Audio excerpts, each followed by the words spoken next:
आप सभी का। मैं हूं आपके साथ आस्था कौशिक। सीएम पुष्कर सिंह धामी 27 जनवरी को खटीमा सीट से अपना नॉमिनेशन फाइल करेंगे, तो वहीं हरिद्वार शहर सीट से मदन कौशिक 25 जनवरी को अपना नामांकन दाखिल करेंगे।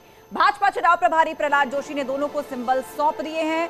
खटीमा से प्रत्याशी हैं। 25 जनवरी को मदन कौशिक नामांकन करेंगे। हरिद्वार शहर सीट से बीजेपी चुनाव प्रभारी प्रहलाद जोशी ने दोनों को सिंबल सौंप दिए हैं। तो 27 जनवरी को सीएम धामी अपना नॉमिनेशन फाइल करने जा रहे हैं। वो खटीमा से चुनाव लड़ेंगे।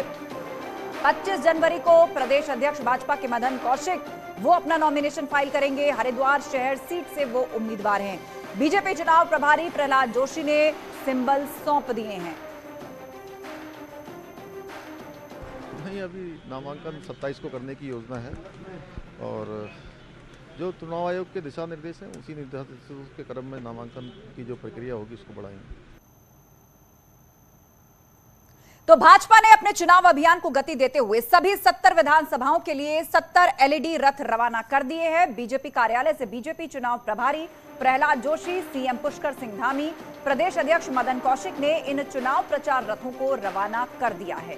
तो कोविड प्रोटोकॉल्स को ध्यान में रखते हुए, कोविड आचार संहिता का पालन करते हुए जब ऐसे में बड़ी रैलियां और जनसभाएं करने पर रोक है, तो ये डिजिटल रथ एक नया चुनावी माध्यम बनके उभरे हैं तमाम सियासी पार्टियों के लिए। और भाजपा ने उत्तराखंड के अंदर एलईडी रथों को रवाना कर दिया है।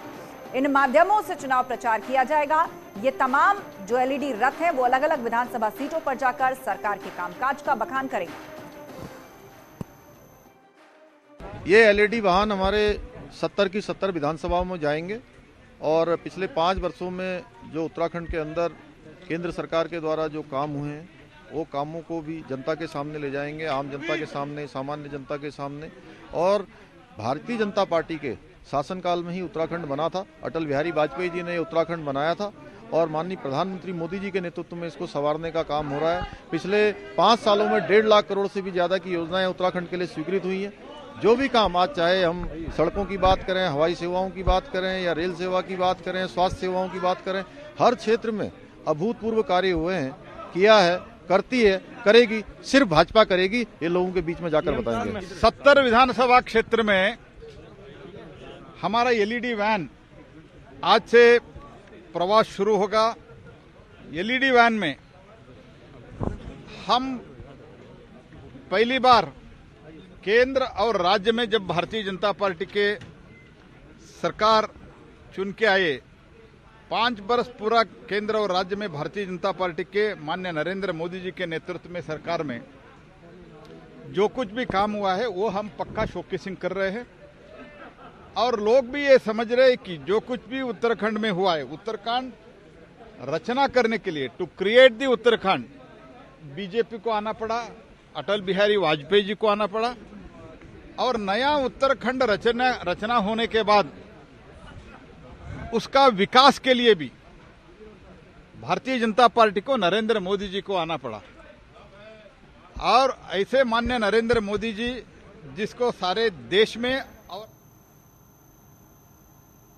वहीं उत्तराखंड विधानसभा चुनाव के लिए कांग्रेस ने अपने उम्मीदवारों की पहली लिस्ट जारी कर दी है, जिसमें 53 उम्मीदवारों के नाम शामिल हैं। वहीं 17 सीटों पर प्रत्याशियों के नाम अभी फाइनल नहीं हुए हैं, उनका ऐलान नहीं किया गया है। प्रीतम सिंह चक्राता से कांग्रेस के प्रत्याशी होंगे, जबकि गणेश गोदियाल श्रीनगर से उम्मीदवार होंगे। खटीमा में सीएम धामी के खिलाफ भुवन कापड़ी मैदान में होंगे, तो इंदिरा हृदय के बेटे सुमित को हल्द्वानी से टिकट दिया गया है। यशपाल आर्या को बाजपुर से और उनके बेटे संजीव आर्या को नैनीताल से टिकट मिला है। पहली लिस्ट में हरीश रावत और हाल ही में बीजेपी छोड़कर कांग्रेस में आए हरक सिंह रावत या उनकी बहू का नाम शामिल नहीं है। पहली लिस्ट में रामनगर, सल्ट, लैंसडाउन, डोईवाला सीट पर उम्मीदवारों के नामों का ऐलान नहीं हुआ है।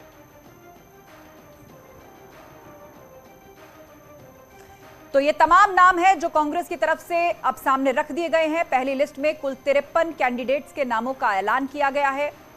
पहली लिस्ट में कौन कौन से नाम हैं? दान सिंह भंडारी, आदेश सिंह चौहान, गणेश गोदियाल, खुशहाल सिंह अधिकारी, प्रीतम सिंह, प्रदीप सिंह पाल, गोदावरी थापली, शैलेंद्र सिंह रावत समेत तमाम कैंडिडेट्स किन सीटों से चुनाव लड़ेंगे?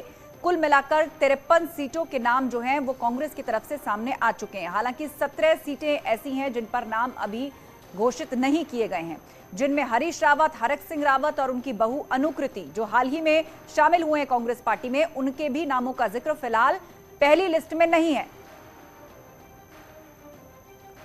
तो कौन से मुख्य चेहरे होंगे इन 53 लोगों की सूची में? वो मुख्य चेहरे कौन से हैं कांग्रेस पार्टी के? वो बड़े नेता जिन पर दांव लगा रही है कांग्रेस पार्टी और उनसे जीत की एक बड़ी उम्मीद भी रख रही है, उसके बारे में भी हम आपको बताएंगे।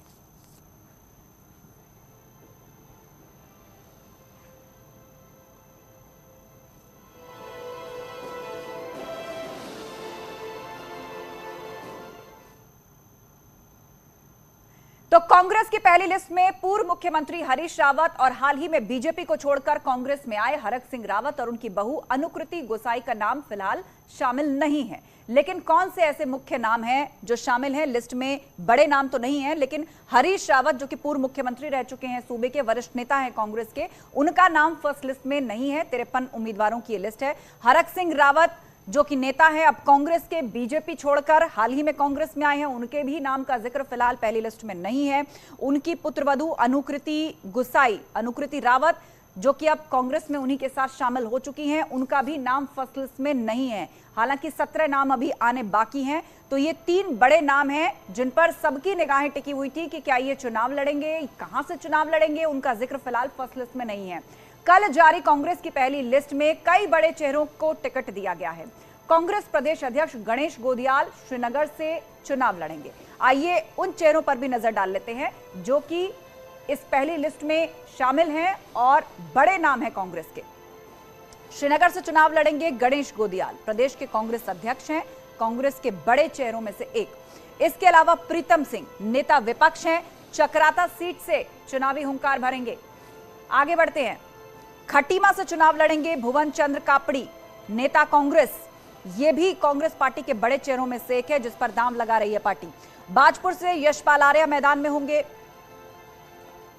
ये कांग्रेस के बड़े चेहरे हैं। सुमित हृदयेश जो कि इंदिरा हृदयेश के पुत्र हैं, हल्द्वानी से ताल ठोकेंगे 2022 के विधानसभा चुनाव में। करण माहरा रानीखेत से चुनाव लड़ेंगे।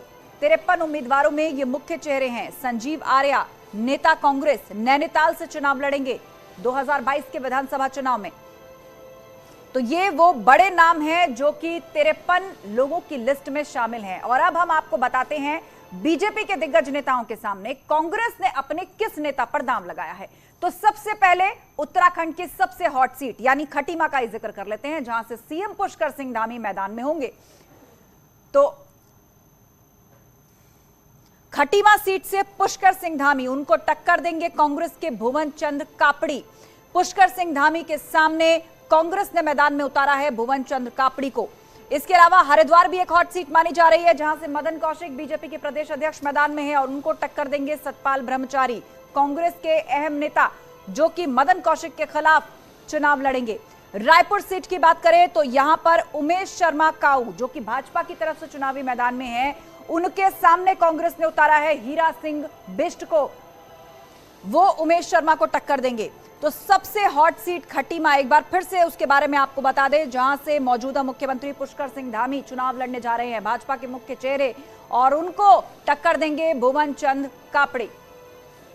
वहीं हरीश रावत की बात करें तो उनका नाम लिस्ट में ना होने पर उन्होंने कहा कि मेरे हाथ में पार्टी ने कैंपेन को लीड करने का काम सौंपा है और मैं वही काम कर रहा हूं। मैं एक समय में एक ही काम करता हूं, मेरा मकसद साफ है, कांग्रेस के लिए बहुमत जुटाना। सीएम कौन होगा इसका फैसला हाईकमान लेगा।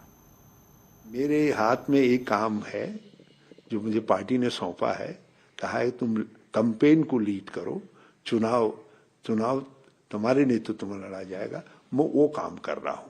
तो मैं एक बार में एक ही काम में फोकस करता हूं।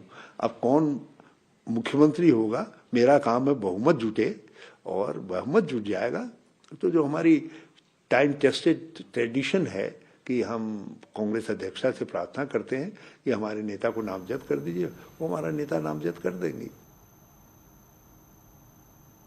उधर कांग्रेस ने अब तक 17 सीटों पर टिकटों की घोषणा नहीं की है। अब तक जिन सीटों पर उम्मीदवारों की घोषणा नहीं हुई है उसमें नरेंद्रनगर, टिहरी, देहरादून, कैंट, डोईवाला, ऋषिकेश से लेकर ज्वालापुर, झबरेड़ा, रुड़की, खानपुर, लक्सर, हरिद्वार ग्रामीण, चौबट्टा खाल, लैंसडाउन, सल्ट, लाल कुआं, काला डूंगी और रामनगर सीट शामिल है।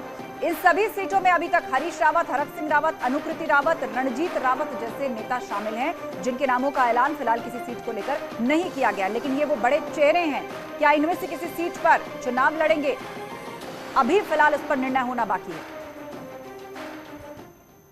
हालांकि कांग्रेस की पहली लिस्ट जारी होने के बाद इसका विरोध भी होना शुरू हो गया है।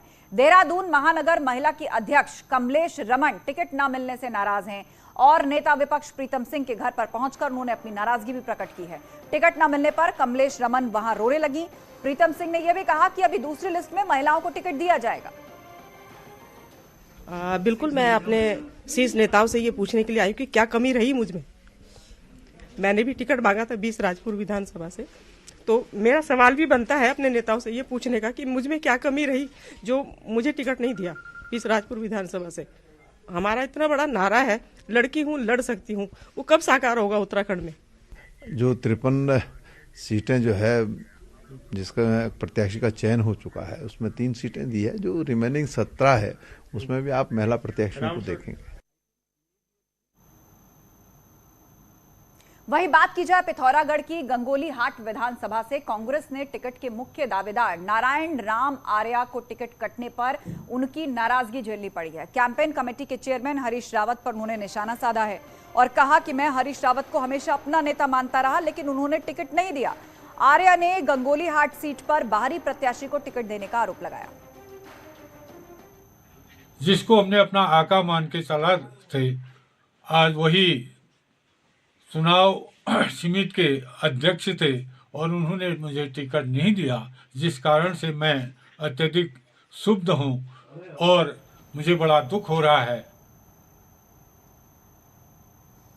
उधर कांग्रेस नेता महेंद्र राणा भी टिकट कटने से बेहद नाराज नजर आए। यमकेश्वर से कांग्रेस ने शैलेंद्र रावत को टिकट दिया। महेंद्र राणा यमकेश्वर से निर्दलीय चुनाव लड़ सकते हैं, अब इस तरह की खबर मिल रही है। उन्होंने कहा है कि अपने समर्थकों से बात करने के बाद मैं इस पर फैसला लूंगा।